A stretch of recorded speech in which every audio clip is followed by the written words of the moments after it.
Olá, bom dia, boa tarde, boa noite! Sejam todos bem-vindos ao Pod Psique, um podcast que fala sobre psicanálise de forma descomplicada. Vem comigo! Eu sou Gisele Miranda, sou psicanalista e apresentadora desse podcast, onde a psicanálise sai do divã e entra na sua rotina. Você sabe o que está sentindo agora? Consegue dar nome, cor, forma para isso que pulsa aí dentro de você? A verdade é que muita gente sente, mas não sabe o que. Outros até sabem, mas não sabem o que fazer com isso. Hoje a gente vai conversar sobre emoções, mas antes eu quero te convidar a pensar nisso aqui. Afeto é tudo aquilo que te afeta. Sentimento é como você traduz internamente esses afetos, e emoção é quando isso transborda para fora. É o gesto, o olhar, o silêncio, a lágrima, o grito ou o sorriso. E para esse episódio, eu trouxe aqui um convidado super especial, Guilherme Esteves, que é psicólogo, que tem uma escuta aí sensível e muita experiência com temas emocionais. Guilherme, seja muito bem-vindo. Nossa, muita gente acaba pensando que esse tema aí é um tema um pouco infantil, né? Mas esse é um tema muito importante realmente. Olha, eu gostei muito da sua explicação aí, a diferença entre afeto, sentimento e emoção. Olha, o afeto, perfeitamente, dessa forma mesmo que você falou, tudo aquilo que nos afeta. Qualquer sensação corporal que eu tenho, se eu chuto uma pedra, e vem aí um afeto, que a gente acaba traduzindo isso a partir de um sentimento de dor, e a gente acaba vivenciando isso de uma forma, a emoção é sempre uma vivência disso, mais social. Eu acabo transformando isso, por exemplo, em um choro, em uma cara de dor. Isso seria mais emoção, sabe? Uhum. Olha, para a gente começar então, eu queria que você explicasse aí essa diferença entre emoção, sentimento, é a mesma coisa, não é? Explica pra gente. Olha, as emoções elas são reações assim bem rápidas, sabe? E muito intensas de algo diante de algo aí que acaba nos afetando de alguma forma. Acaba tendo uma base muito fisiológica, quase instintiva. Por exemplo, esse exemplo que eu dei de chutar uma pedra, alguma coisa nesse sentido. No mesmo momento, o meu corpo transmite aí, né? Os neurotransmissores, eles vão transmitir essa comunicação dessa dor aí pro meu corpo inteiro. E a partir disso vai desencadear, sei lá, uma aceleração do batimento cardíaco, que eu acabo interpretando, por exemplo, como uma raiva. Eu vou interpretar essa aceleração do batimento cardíaco junto com essa dor com um sentimento raiva. E qual emoção que isso vai gerar em mim? Ah, possivelmente xingar uma pedra. Então, assim, acaba que o sentimento ele é bem mais duradouro e até mesmo bastante reflexivo, sabe? Acaba surgindo aí um pouco de uma certa elaboração desse afeto, dessa emoção, e acaba se tornando uma certa sensação. Por exemplo, se você está com medo, medo é uma emoção, e depois esse medo pode acabar se transformando em um certo sentimento, uma certa sensação de insegurança. Então, assim, as emoções acabam sendo como faísca, essa questão desses afetos, e o sentimento é um certo fogo aí que fica, é algo um pouco mais duradouro. Uhum. Ou seja, né, o corpo ele sente antes mesmo da mente entender. É exatamente isso? Olha, exatamente. O problema maior é quando a gente tenta entender as coisas mais racionalmente, sem se permitir sentir, sabe? Então, assim, todas as ideias, elas acabam que estão diretamente ligadas aí aos afetos. Se eu disser para você que a palavra mãe, e se você se permitir, claro, você vai, você vai lembrar de uma imagem da sua mãe. Você vai sentir o cheiro da sua mãe. Você vai sentir talvez a memória que você tenha é de um prato de comida dela. Você vai sentir o sabor disso e tudo mais. Então, assim, acaba que toda palavra, ela remete em si todas as sensações, tanto físicas quanto até mesmo emocionais. E aí não necessariamente serão boas.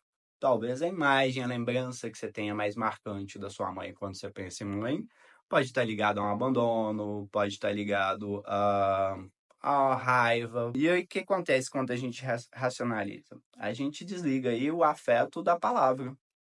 E aí dá um certo vazio. Por quê? Porque a palavra pela palavra, sem sentimento, o sentimento é de alguma forma o que valida aquilo que a gente acredita, aquilo que a gente pensa, a forma com que a gente vive. Quando a gente só racionaliza, a razão por si só não tem sentido nenhum. Então, esse é um ponto principal da importância das emoções na nossa vida, porque sem as emoções nada faz sentido. Muito bom, Guilherme. Vamos falar um pouco sobre, reprimir as emoções e os sintomas, né, que surgem disso. Freud dizia que o que não é elaborado, o que não é falado, se transforma em sintoma. Como que você vê isso no consultório? Olha, a gente vê isso o tempo inteiro. A forma com que a gente lida com as emoções, ou não lida com elas principalmente, é o principal fator de adoecimento aí, de somatização. Essas emoções que são reprimidas de alguma forma, elas acabam virando ansiedade, dor física, insônia, compulsão e, enfim, diversos outros sintomas. Todos os nossos sintomas, de alguma forma, estão ligados a isso. Acaba que essa produção de algum sintoma é a forma que o nosso inconsciente encontra de ter uma saída, ter uma válvula de escape aí a essa energia, a esses sentimentos que estão aqui presentes. É muito importante tentar entender esses afetos como uma certa energia. É algo que nos dá, é algo que nos impulsiona de alguma forma.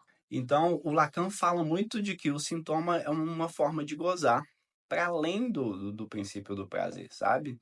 De extravasar muito aquilo que está aqui dentro, contido, que não está funcionando de alguma forma.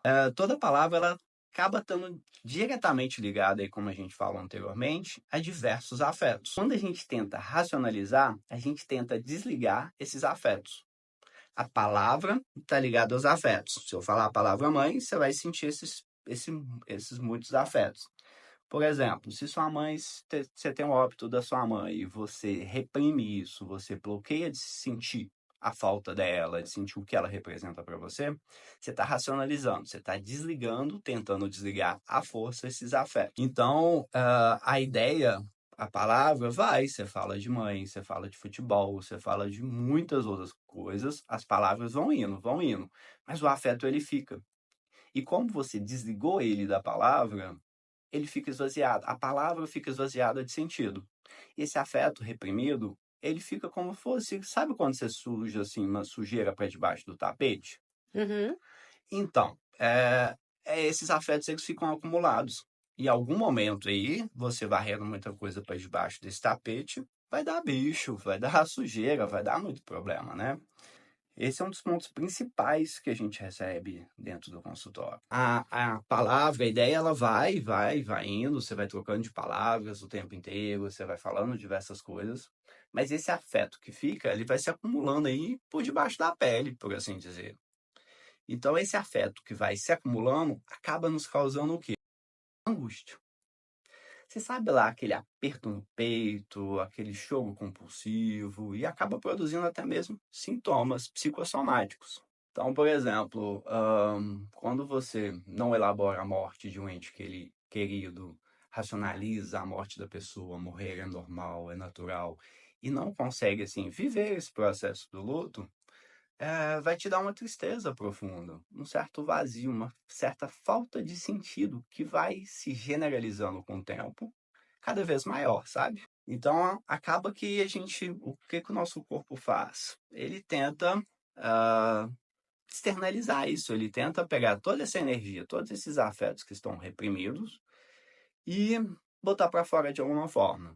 Seja por meio aí de um adoecimento, seja por meio aí de um choro compulsivo, por exemplo.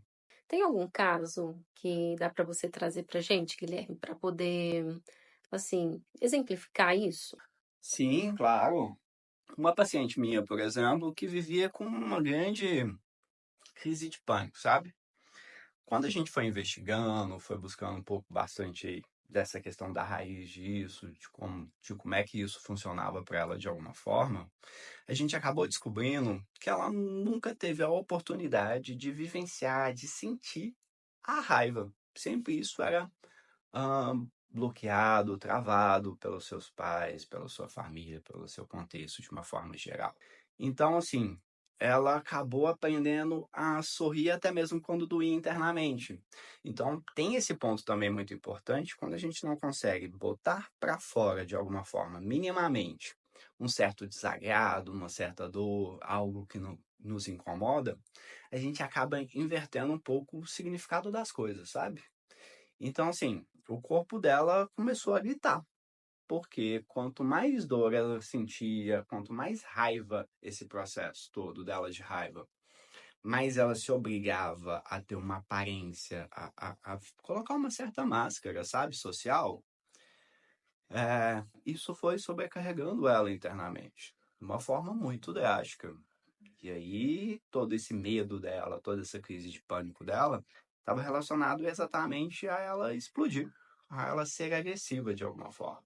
Então, a partir do momento que a gente deu um certo espaço para a raiva dela, para ela poder lidar aí com esse trauma e flexibilizar isso, ver isso como que na história de vida dela ela aprendeu, como que ela compreende, como que ela vivencia essa raiva, como que ela traduz e interpreta essa raiva, é, a gente conseguiu ver que essa era uma marca muito importante aí para ela. E era um sintoma até mesmo familiar, sabe? De como que a família lidava com os afetos ditos negativos, por assim dizer. E aí ela pode muito bem se reencontrar aí e se libertar dessa angústia. E se libertar é, é uma forma dela dar um novo sentido, um novo significado para a raiva. Isso não significa que a partir daí ela começou a externalizar a sua raiva de uma forma extremamente violenta, agressiva nesse sentido. Mas não, poder reconhecer esse sentimento e direcioná-lo aí da forma que ela achou aí mais interessante. Entendi, Guilherme, muito bom. A gente percebe que, assim, no consultório, a grande maioria das pessoas, não sei na sua experiência, mas na minha, a maioria das pessoas que chegam já relatando sintomas, assim, sabe? De crise de ansiedade, crise de pânico. Eu queria que você trouxesse aí, que você falasse um pouco das emoções e a infância. Porque muitos de nós não aprendemos a lidar com as nossas emoções de forma saudável, né? Então, o quanto da nossa relação com as emoções nasce na infância? 100%, totalmente, assim, a forma que a gente lida com as nossas emoções está diretamente ligada aí à forma que a gente foi educado, que a gente teve como base, como referência para lidar com as nossas próprias emoções. Se você, na sua infância, escutava algo no sentido de engole esse choro, você acabou aprendendo de alguma forma a invalidar aquilo que você sente. Você não deixava de sentir aquilo que você estava sentindo. E não havia nem mesmo um momento interno para você de poder entender por que você estava chorando, se isso fazia sentido, como lidar com essa emoção de alguma forma. Se te falaram na sua infância, não seja dramático. Uma frase muito comum de que homem não chora. Isso vai travando a sua relação com seus próprios sentimentos.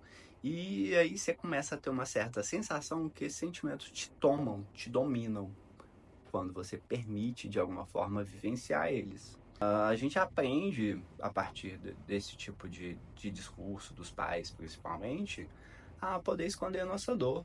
Não que os pais estejam errados, equivocados. De alguma forma, esses pais também tiveram uma certa relação similar em como lidar aí com seus afetos, com seus sentimentos.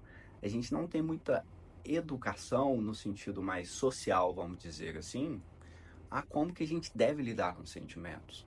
É até interessante que essa educação positiva que tem sido abordada bastante recentemente propõe algo muito interessante. Mas acaba que os pais que começam a aplicar essa educação positiva acabam entendendo a educação positiva com uma certa permissividade, como a criança pode tudo, pode fazer tudo e tudo mais. E o que a educação positiva ela propõe, na verdade, tem um método, por exemplo, muito legal, muito interessante, que é, quando seu filho estiver chorando, não manda ele calar a boca, não invalida isso de alguma forma, também não acolhe isso demais. Mas olha, abraça ele, permite que ele sofra, que ele entenda e pergunte a ele o contrário, sabe? O que você está sentindo? Aonde está doendo? Como está doendo? Para que ele possa passar a olhar para dentro, a entender. E aí, depois que ele consegue ter esse tempo para poder se acalmar sozinho, entender um pouco mais como que ele tá e que tá tudo bem que você tá ali do lado, aí sim você pode transmitir para ele a informação de que o que ele fez foi errado, ou enfim, aí realmente dá algum tipo de ensinamento. Pensa só, Gisele, no momento que você tá com raiva, se eu te falar alguma coisa, você vai me entender? Não, muito provavelmente não. Você vai estar defensiva, você vai estar tentando ali se justificar, se defender e talvez até mesmo atacar o outro. Acaba que os adultos eles se desconectam muito de si por não se conectar com as suas emoções. E acabam tendo um certo preconceito de quem vivencia suas emoções de alguma forma no extremo oposto, sabe? Pessoas extremamente dramáticas ou que externalizam tudo. E não é bem assim, a gente tem meios termos muito interessantes de como lidar com isso. Uhum. Você falou aí sobre a infância, né? Quando a criança ela não tem esse amparo emocional, ela pode crescer aí com certo medo de sentir suas emoções, não é isso? Olha, isso mesmo. Quando a criança, de alguma forma, ela é julgada, ela é impossibilitada de vivenciar algum tipo de emoção, seja ela qual for, de uma forma recorrente, claro, né? Ela acaba não podendo olhar para dentro, para aquilo que ela quer sentir, aquilo que ela está sentindo, e até mesmo pensar isso de alguma forma como tô sentindo tristeza porque me aconteceu tal coisa, como que eu faço para isso não acontecer mais? No que eu errei, ela não tem um certo espaço, uma certa reflexão. Então fica muito automático e aí ela começa a ligar isso, essas cobranças dos pais de alguma forma, ao quê? A um certo ideal de que eu vou chutar o chão e não posso chorar, não posso sentir essa dor, que eu tenho que controlar tudo, que eu tenho que segurar tudo aquilo que eu sinto. Guilherme, muitas pessoas pensam que inteligência emocional é você não sentir certas emoções vistas assim como negativas, né? Raiva, tristeza, inveja. Vamos falar dessas emoções aí proibidas? Por que que elas são tão mal vistas assim? Olha, acaba que essas emoções aí nos confrontam com um certo ideal muito social, assim, de um bom comportamento. Todas essas emoções que você citou são impossíveis a gente não vivenciá-las, porque elas fazem parte da existência humana. Os sentimentos fazem parte da gente. Raiva acaba sendo o quê? Uma tentativa de me proteger. Se você me agride aqui nesse momento, Gisele, eu vou ficar com raiva, poxa. Eu preciso me proteger da sua agressividade. Uma tristeza permite, por exemplo, que eu entenda que aquilo que eu fiz ou que o outro fez me machuca. Eu não gosto, não me deixa bem. E a inveja, por exemplo, eu posso construir uma relação a partir de uma inveja do que eu posso produzir em mim para que eu possa sentir menos inveja do outro. A inveja acaba estando muito próximo a certa admiração. Se você admira muito uma pessoa por determinado atributo, você quer ter esse atributo, não é? Sim. Pois é. Então, nessa identificação aí com o outro, tem algo de uma inveja em você nesse momento. Então, assim, sim, natural. A partir disso, o que você pode fazer com essa inveja? Roubar o que é do outro? Agredir o outro de alguma forma? Diminuir ele? Não. Olha, o que eu posso aprender com essa pessoa? Que característica é essa, especificamente, que eu admiro tanto no outro, que eu não tenho em mim? Como que eu posso me aproximar um pouco mais dessa característica? Como que eu posso desenvolver isso em mim? Porque, assim, o problema não é sentir, é não saber o que faz com o seu próprio sentimento.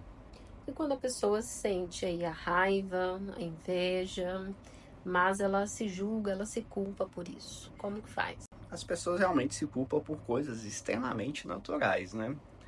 Olha, a culpa é um grande vilão que a gente tem na nossa sociedade de uma forma geral.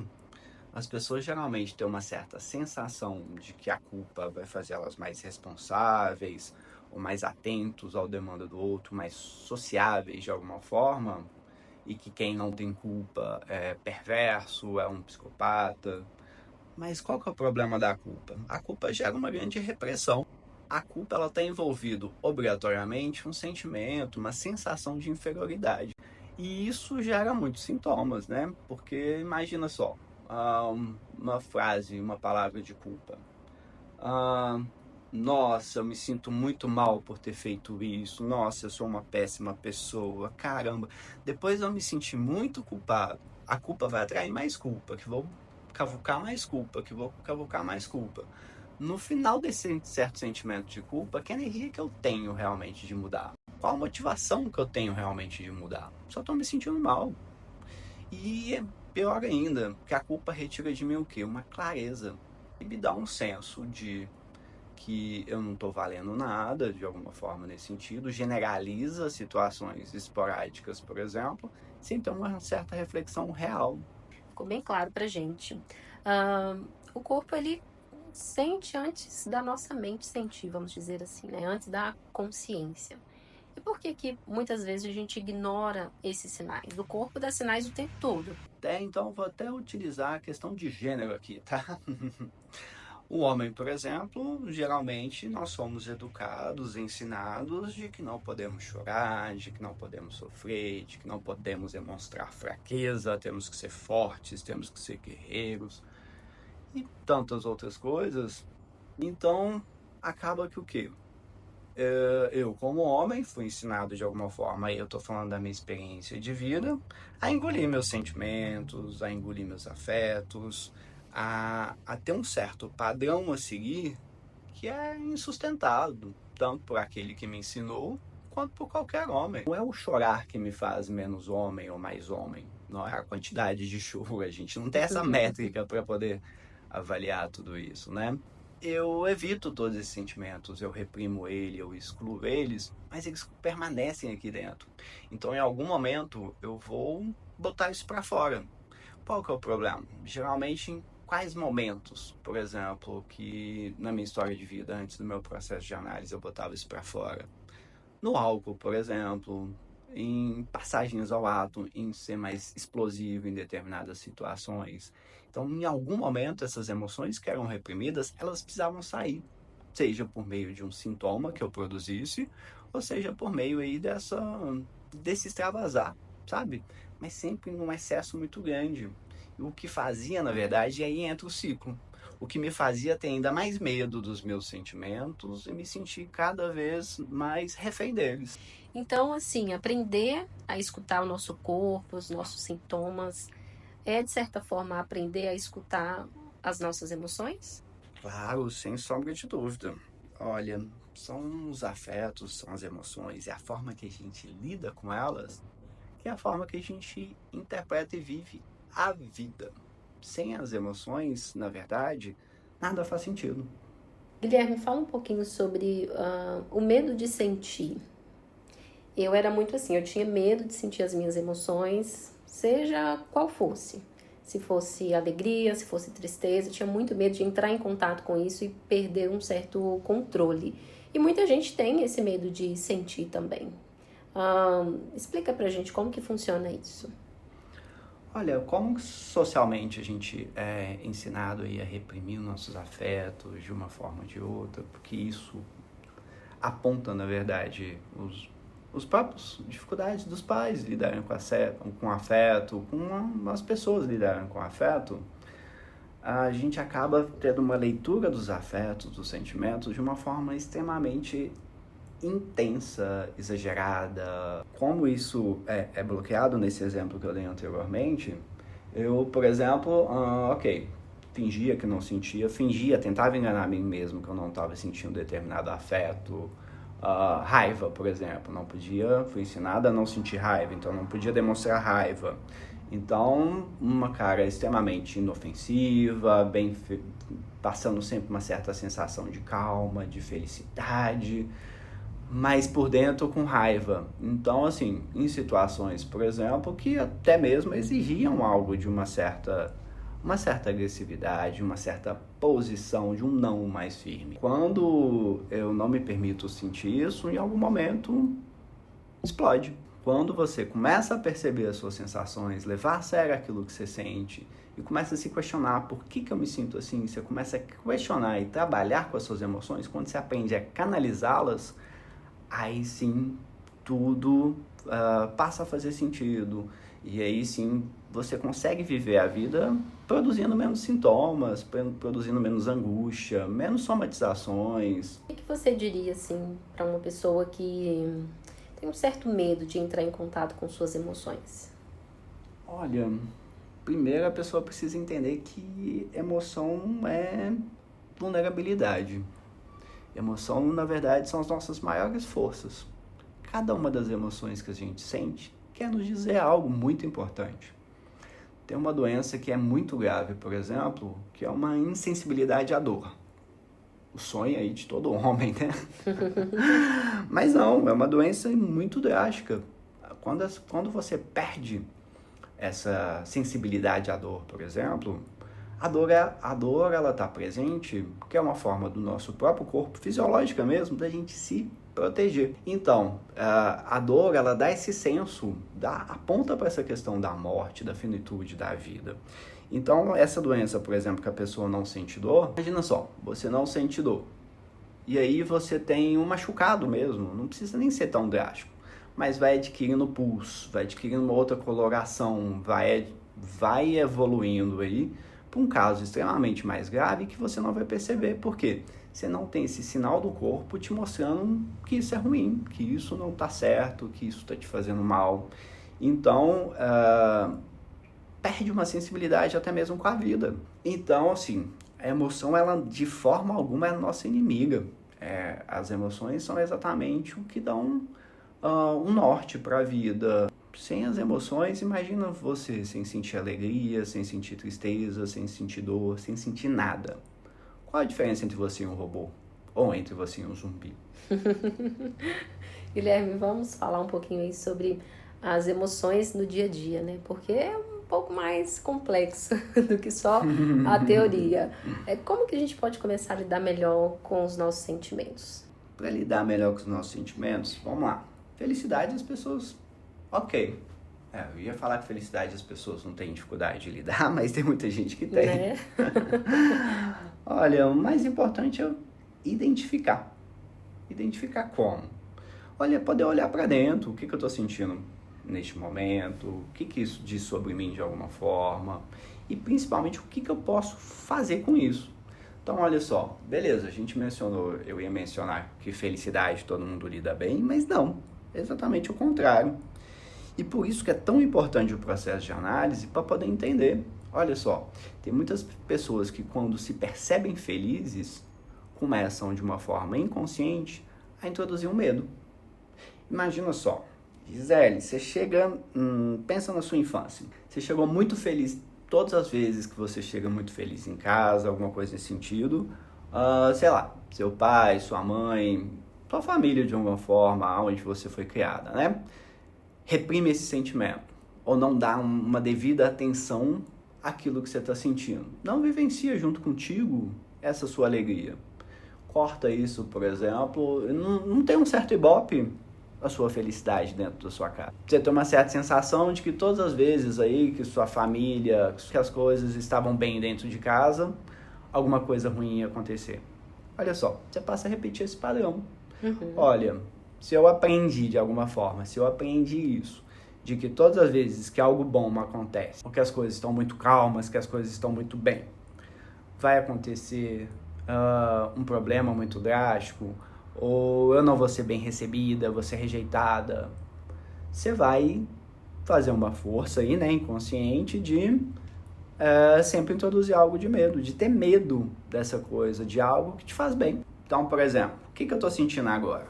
Quando você faz essa pergunta para você mesmo, muitas vezes as pessoas acham que é uma pergunta estúpida, mas não, é muito difícil você saber o que você está sentindo agora. Por quê? Porque são mais de um sentimento ao mesmo tempo, mais de um afeto ali envolvido nesse processo interno. E por que é tão importante entender isso? Porque sem perceber muitas vezes, numa situação boa, você pode estar por debaixo dela, por trás dela, tá com um sentimento ruim, tá com um sentimento de medo, por exemplo. De que, igual a gente falou lá na sua história de vida, sempre que algo bom acontecia, vinha uma tragédia. Por isso que é tão importante investigar isso dentro de você. E poder saber também o que isso diz sobre mim. Por exemplo, eu gosto muito, eu amo muito uma frase do Freud, o que tem em você naquilo que te incomoda? Naquilo que você odeia de alguma forma. No meu processo pessoal de análise aí, eu certo dia sentei e comecei a escrever tudo aquilo que eu odiava. Caramba, foi revelador, viu? Vi um tanto de coisa que acabava que eu era assim, ou fazia força por oposição para não ser assim, mas era o meu referencial de alguma forma. Então, é muito importante poder enxergar e ver sobre isso. E ver, por exemplo, tal situação me irrita. Mas realmente precisa me irritar? Aonde que isso aponta dentro de mim? Olha, por que eu não consigo lidar com determinado tipo de pessoa? Isso é um problema meu, não é do outro. Poder entender realmente os meus incômodos, como que eu lido com as coisas. E a partir daí, a partir de identificar de onde que isso te incomoda, nesse seu processo de análise, de autoanálise, poder ver o que eu posso fazer com isso.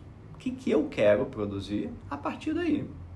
Perfeito, Guilherme. Conversa muito profunda essa nossa hoje. Se você pudesse deixar aí um recado, uma mensagem para quem se sente um pouco perdido com suas emoções, qual seria? Sinta, vivencie seus afetos, conheça os seus afetos.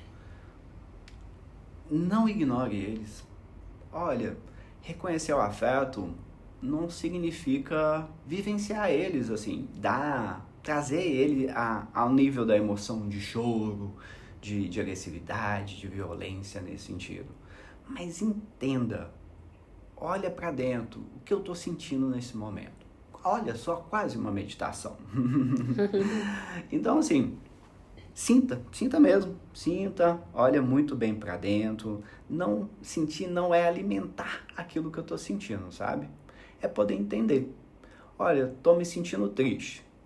Olha, estou me sentindo triste porque eu passei por uma situação ruim, isso realmente me deixa triste e tudo mais. Ponto. Reconhecer isso. Não é eu me sinto triste e a partir daí eu procuro uma relação de culpa dentro disso e procuro mais tristeza. Não. Faça só, se for o caso, faça só uma constatação daquilo que você está sentindo. Reconheça para você. Ponto final. O que eu posso produzir com isso? Como que eu posso me relacionar com isso de uma forma diferente? Olha, não se assuste não, tá? Muitas vezes seus afetos, seus sentimentos podem até mesmo te confundir. O bom com o mal, mas assim, e aí sim você pode tentar entender se existe um padrão inconsciente em você que repete aí de interpretar, por exemplo, algo bom como ruim, de ter uma emoção ruim quando algo bom acontece.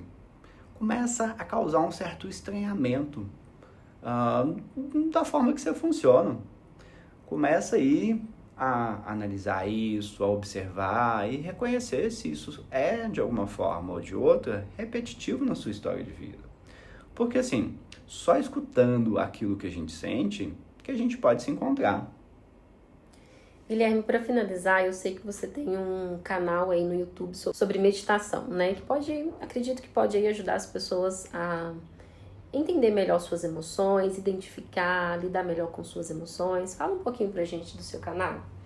Olha, eu tenho um canal no YouTube mesmo, sabe? Tô começando um projeto aí bem diferente. Tô tentando alinhar um pouco a questão da meditação e é basicamente disso que a gente tá falando aqui, né? Da questão das emoções, de ter mais acesso às emoções e mais clareza em relação às emoções, para que possam se entender melhor e até mesmo vou tentar explicar e estou começando a desenvolver com o tempo para poder explicar a própria teoria da psicanálise de uma forma mais viva, com mais assim sentimento que faça mais sentido.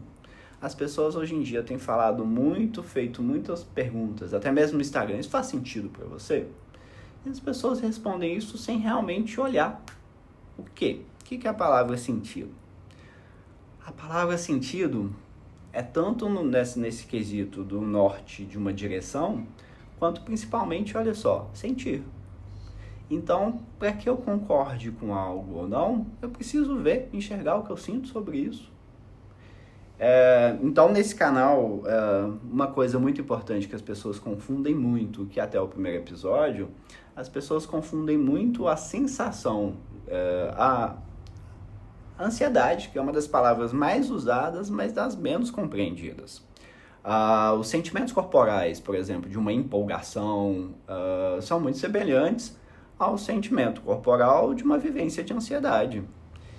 E aí, a gente precisa aprender a diferenciar o que é uma ansiedade e não fazer a leitura de tudo aquilo que me agita de alguma forma como ansiedade. Perfeito, Guilherme. Quero já agradecer aqui pela sua participação. Esse encontro foi incrível. E eu quero que você finalize aí pra gente o podcast hoje. Olha, foi um prazer muito grande estar aqui, foi muito divertido. Eu acho que esse, na verdade, é um dos temas mais importantes que a gente tem sempre para tratar. Agradeço muito a todos os ouvintes aí. Deixe pra gente comentários sobre o que você achou, se faz sentido mesmo, real pra você ou não. E até mesmo suas dicas, o que você acha que quais temas deveriam ser abordados. Se tem alguma coisa que não ficou clara, pode tirar dúvida com a gente, tanto no PodPsique, no Instagram, quanto também aqui mesmo no próprio Spotify, YouTube. E semana que vem aí teremos um novo tema, ainda não sabemos qual é.